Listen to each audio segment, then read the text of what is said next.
the resolution applicant is excluded.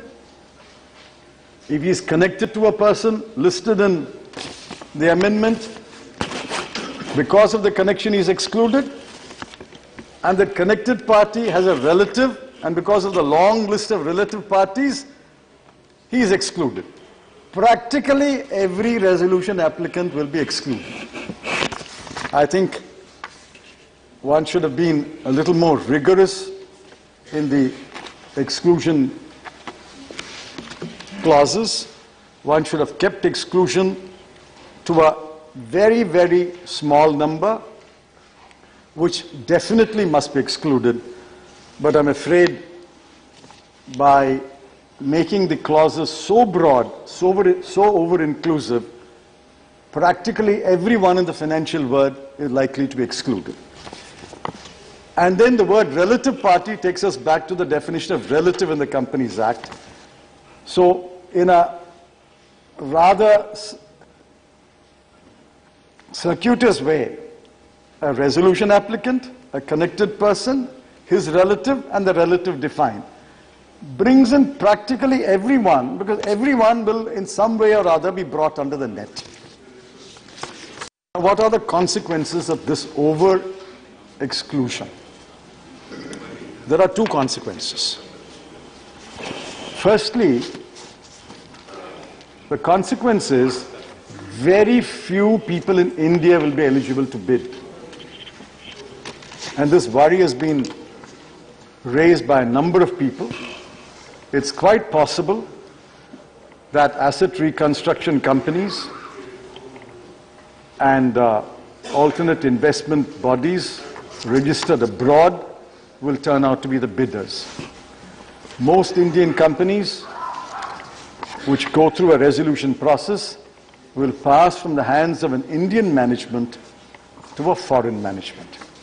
I have no objection to foreigners coming into India and investing, but I think a level playing field should have been created for an adequate number of Indian companies, adequate number of Indian investors to bid for these assets, rather than excluding them by this very over-inclusive ordinance, which will keep out, in my view, a large number of potential Indian investors. The danger is most of these companies will go to the control of foreigners or foreign companies or multinationals. The second danger is you might end up with no bidder for the company as a going concern, and you will end up selling the company in bits and pieces. That is the worst result of this insolvency code. A company has become insolvent. The bank will take a haircut. A new investor will come and put in money. But for the sake of the economy, for the sake of employment, for the sake of producing goods and services, the company must keep going. But if you find no bidder for a company as a going company, somebody will run the company, you're going to sell the assets in bits and pieces. Somebody will sell the machinery, one will sell the building, one will sell the adjoining land, and the company is dead. I think real estate people. That's not the purpose of this. The purpose of this is the current management has driven the company into insolvency, but a new management must step in and continue to revive the company, run the company, so that India's companies will run and India's employment will be protected. I'm afraid these are the two dangers I see by this very, very overbroad exclusion clauses that you have brought. And I would therefore, while we will pass the bill today, I think the Honorable Finance Minister should reflect on it. And the best way to reflect is not to go simply by the advice of his officers, but to invite people from the professional business world and reflect on it and try to see whether this overbroad exclusion can be restricted. I have one last submission. Initially, the RBI sent 12 companies to insolvency. Then they made a list of about 50 companies and said by December 31, if these companies do not come out of insolvency or their NPA issues not resolved, they are to be sent to insolvency. I don't know if it is wise to send so many companies into insolvency in one go. What kind of a message does it give?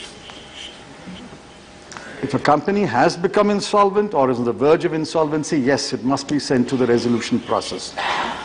But I think so many companies to the insolvency process, I'm told by my friends who practice before the insolvency board, that the board is already overloaded.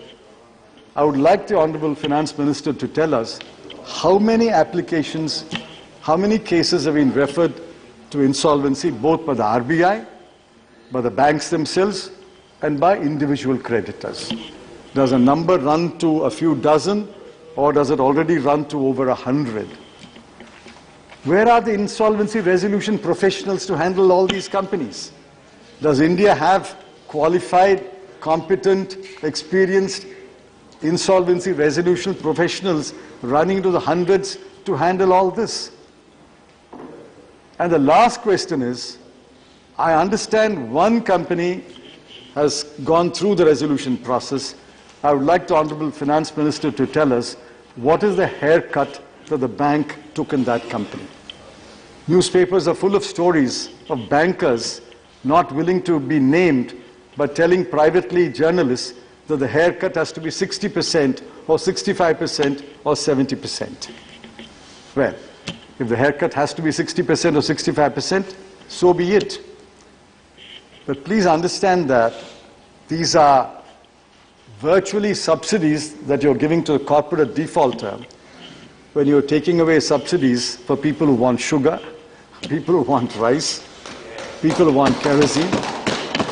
So I don't know if any banker is willing to take such a haircut. But if the first case has ended in a haircut of 65% or 70%, as is hinted in newspapers, 75% as is hinted in newspapers, I think it's wise to go slowly. Not, what does a haircut mean? A haircut means the bank has to take a hit and has to provide the equivalent capital. If I take a haircut of, if a banker takes a haircut of 5,000 crore, then he has to pump in an additional 5,000 crore of capital. As it is, the banks are struggling to keep their capital adequacy ratio. The Honorable Finance Minister is struggling to provide the capital. And if you take large haircuts, you will have to provide, either somebody has to bring that capital, or the bank for the company, and the bank has to find capital to run its business. I think while the bill that we passed was a good bill, while I concede that there were some anomalies, some applicants should have been excluded, and the ordinance is in the right direction, I think the overbroad way in which the ordinance has been drafted, the over-inclusive manner in which the sections have been drafted, I'm afraid throw up new challenges which I believe the Honorable Finance Minister would have to address. If not today, he would have to address it in due course of time. With these observations, we support the bill.